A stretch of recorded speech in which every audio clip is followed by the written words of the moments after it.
Wow. Crazy news. Turkey Al-Sheikh basically says that Canelo owes Saudis more fights after a devastating loss to Terrence Crawford. In this video, I'm going to break it down. Let's go through it. What up, Fight World? It's your boy Ego, and I'm back with some more boxing. You see the picture. Canelo looking discouraged and kind of beat up next to Turkey, face kind of reddened from the fight. And Turkey posted this picture. It says, "I just visited the champ in his place. He will soon start his vacation with his family. He has 2 fights left with Riyadh season in 2026. We offered him to work with us until he quits and retires. I'm assuming he means, I want to give a special thank you to Canelo for the special gift. He gave me the gloves of the fight, and I appreciate it very much." Yeah, of course he gave you the gloves of the fight, because they not worth nothing, because he got cooked. He got cooked in the fight by Terrence Crawford.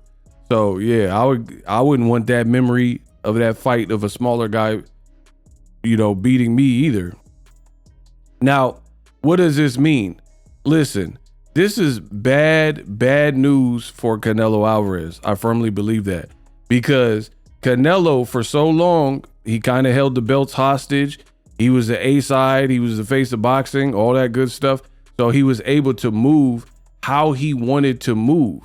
And then I told you guys, and I was 100% accurate, that losing to a smaller fighter, if Canelo were to lose to a smaller fighter, it would be catastrophic. Because if you lose to anybody, Hamza Shiraz even, he's big. He's like a 6'4" dude. He just knocked out Berlanga. If you lost to Bivol in a rematch, if you lost to Benavidez, that's the fight that I told you I wanted Canelo to fight. David Benavidez, same rules apply. You lost to a bigger man. You took a gamble thinking you could beat Crawford and he wouldn't be able to withstand your power. He was not only able to withstand your power, but he beat you in all facets of the game, the true sweet science, and showed that in his case, that the weight doesn't matter. Now, I still believe what I've always said. I'm not personally a fan of the rapid weight class jumping in the fashion that Crawford did it in, right? That's just my opinion. So nothing at all that I said before changes. I still don't prefer that for me. Now, Crawford has proven himself to be an anomaly where it didn't matter for him. But how many fighters are Terrence Crawford?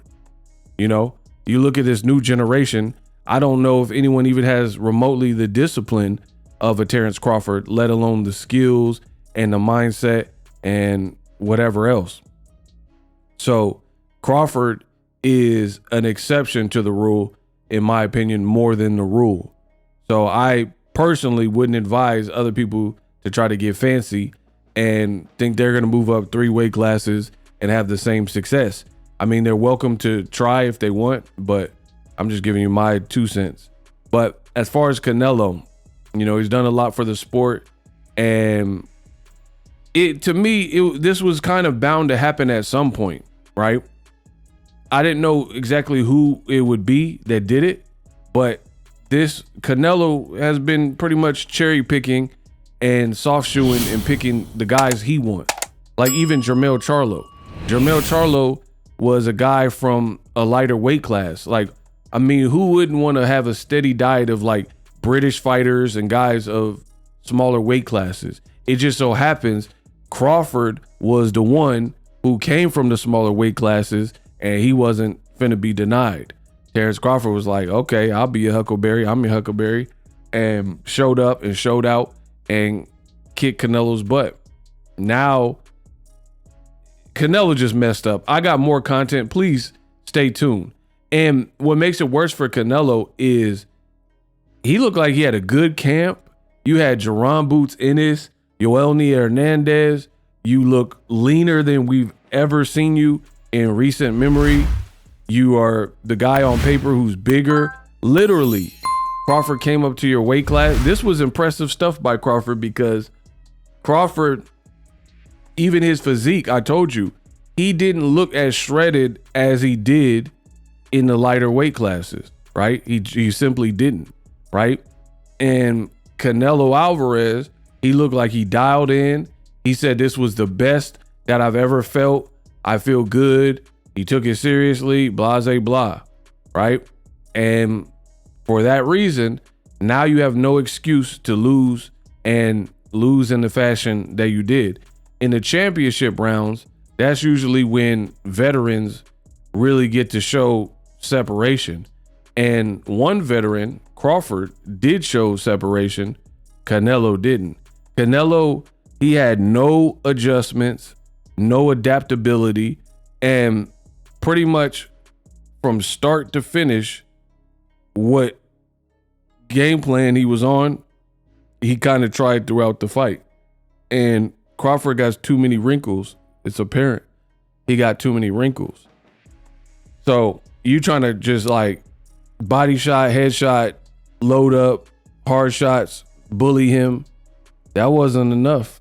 And that was very, very apparent in this particular fight that you would have to disguise it better. Like even Mean Machine,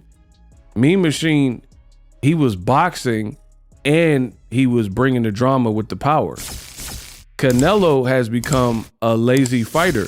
And I remember I didn't make a fight prediction for this particular fight, but I remember seeing the William Skull fight and I'm like, man, Canelo looks so bad. I'm like, man, I probably got to just pick Bud despite the weight class, because looking like he did versus William Skull was a nightmare ahead of a guy like Crawford, because Crawford, we know him and his team, they are going to study you.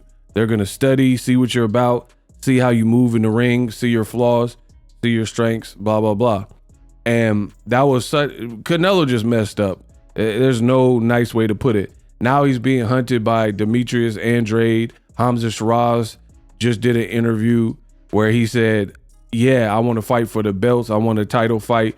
I'll still fight Canelo. You know, that's a good fight for me. I do not want to see a Crawford rematch. Crawford already did his thing. And unfortunately for Crawford, he's too good. So he's beating guys to the point where there's not really a need for a rematch. And the way he beat Canelo down the stretch, there's really not, for me, not really a reason for me to watch a rematch. You did, like, what are you going to do different? You tried to hurt him and you didn't. He ate your shots pretty well. And yeah, I mean, he did hurt him to the body, but you didn't build off of it, right? So I in a rematch scenario, I can't go with somebody who's more limited. If a guy got limitless tools and then another person seems limited, then the answer is obvious in a rematch who you would pick. So I don't know. There's some good and some bad with this particular fight. The good is Canelo was cherry picking and not fighting David Benavidez, holding the belts hostage. And now he got his karma. And now he has no titles, and Crawford solidified himself. The bad is it displaces a lot of things in boxing. Canelo was a big star, and now you owe. And to be honest, y'all, like a lot of people would say whatever they want. This is a bad look, even for, like, in my opinion, for the Saudi investment. You invested all this money into Canelo. Like, let's say he got $100 million for William Skull. That fight was horrible. That wasn't $100 million fight, right? So you pay him 100 for that. Then you pay him 150 million for Crawford. You're spending 250 million for a guy who is kind of looking done and fans are saying should retire. So, I mean, I know the Saudis got a lot of money, but if they like that investment and that makes sense to them, that's cool. But for me, I wouldn't even spend no 200 to 300 mil or whatever, plus 2 more fights. Who even wants to see Canelo?